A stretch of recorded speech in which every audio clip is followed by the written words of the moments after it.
സ്പെഷ്യലാ? നിങ്ങൾക്ക് എന്താ വേണ്ടി? ഓക്കെ. ഇനി കട്ടിയുള്ള പാത്രം വെച്ചിട്ട് ഗ്യാസ് ഓണാക്കി പാത്രം ഒന്ന് നന്നായി ചൂടാക്കി എടുക്കാം.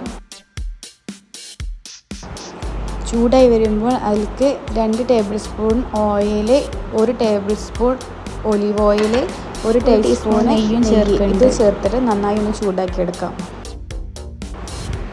എണ്ണ ചൂടായി വരുമ്പോൾ അതിലേക്ക് ഞാൻ സ്പൈസസ് ചേർക്കുന്നുണ്ട്. പട്ട, ഗ്രാമ്പൂ, തക്കോലം, ജീരകം, 2 തരം ജീരകം, ബേ ലീഫ് ഒക്കെ ചേർത്തിട്ട് നന്നായി ഒന്ന് ചൂടാക്കിയെടുക്കാം. ഇത് ചൂടായി വരുമ്പോൾ അതിലേക്ക് 4 സവാള അരിഞ്ഞത് ചേർത്ത് കൊടുക്കുന്നുണ്ട്. കുറച്ച് ഉപ്പിട്ടിട്ട് നന്നായി ഒന്ന് വഴറ്റിയെടുക്കാം. കുറച്ച് വറ്റൽമുളക് ചൂടുള്ള വെള്ളത്തിൽ ഒരു 10 മിനിറ്റ് കുതിരാൻ വെച്ചിട്ടുണ്ട്. അതൊന്ന് അരച്ചെടുക്കാം. ഇനി ഈ സവാള വഴന്നിട്ടുണ്ട്. അതിലേക്ക് നമുക്ക് ഒരു ഹാൻഡ് ഫുള്ള് പുതിനയിലയും ഒരു ഹാൻഡ് ഫുള്ള് മല്ലിയിലയും ചേർത്തിട്ട് നന്നായി ഒന്ന് മിക്സ് ചെയ്തെടുക്കാം. ഇതൊന്ന് മിക്സായി വന്നാൽ അതിലേക്ക് അരച്ച് വെച്ച് വെളുത്തുള്ളിയും ഇഞ്ചിയും ചേർത്ത് നന്നായി ഒന്ന് ഇളക്കിയെടുക്കാം. ഇനി 3 കൈപ്പിടി ചെറിയ ഉള്ളി നന്നായി ഒന്ന് ഗ്രൈൻഡ് ചെയ്തിട്ടുണ്ട്. അതും കൂടി ഇതിൽ ചേർത്തിട്ട് നന്നായി ഒന്ന് ഇളക്കിയെടുത്ത് പച്ചമണം മാറണ വരെ ഒന്ന് വഴറ്റിയെടുക്കാം. ഇനി ഇതിലേക്ക് അരച്ച് വെച്ച വറ്റൽമുളകും കൂടി ചേർത്തിട്ട് നന്നായി ഒന്ന് മിക്സ് ചെയ്ത് യോജിപ്പിച്ചെടുക്കാം.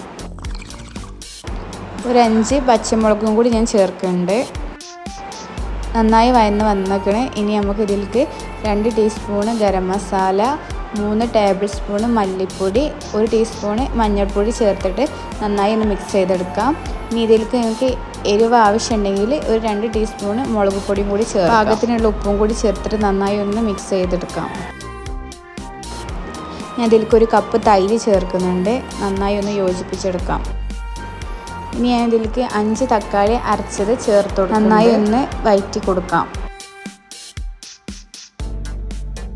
കഴുകി വെച്ച ചിക്കന് ഞാൻ ഇതിലേക്ക് ചേർത്ത് കൊടുക്കുന്നുണ്ട്. നല്ലോണം ഒന്ന് മിക്സ് ചെയ്ത് യോജിപ്പിച്ചിട്ട് ഒരു 5 മിനിറ്റ് ലോ ഫ്ലെയിമിൽ നമുക്കൊന്ന് വേവിച്ചെടുക്കാം.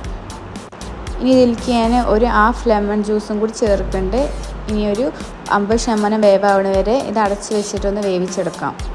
ഇപ്പോൾ നമ്മൾ ചിക്കന് 50% വേവായിട്ടുണ്ട്. ഇനി ഇതിലേക്ക് 1 കപ്പ് അരിക്ക് 1.5 കപ്പ് വെള്ളം ചേർക്കുക.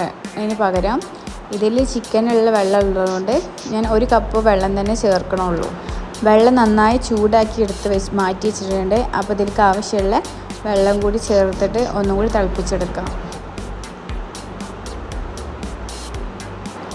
ജീരകശാല അരി ഞാൻ 20 മിനിറ്റ് വെള്ളത്തിൽ സോക്ക് ചെയ്ത് വെച്ചിട്ടുണ്ട്.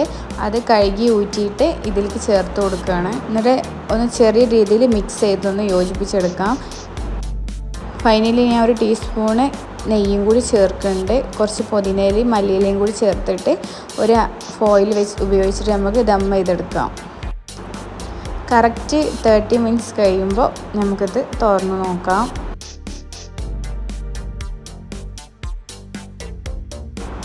ഇപ്പോൾ നമ്മളെ റൈസും ചിക്കനൊക്കെ നല്ലോണം വെന്ത് കഴിഞ്ഞിട്ടുണ്ട്. നമുക്ക് നല്ല രീതിയിലൊന്ന് മിക്സ് ചെയ്ത് യോജിപ്പിച്ചെടുക്കാം. വീഡിയോ ഇഷ്ടപ്പെട്ടാൽ ലൈക്ക് ചെയ്യാനും ഷെയർ ചെയ്യാനും സബ്സ്ക്രൈബ് ചെയ്യാനും മറക്കല്ലേ. Thanks for watching. അപ്പോൾ അടുത്തൊരു വീഡിയോ ആയിട്ട് വരാം. Okay, by.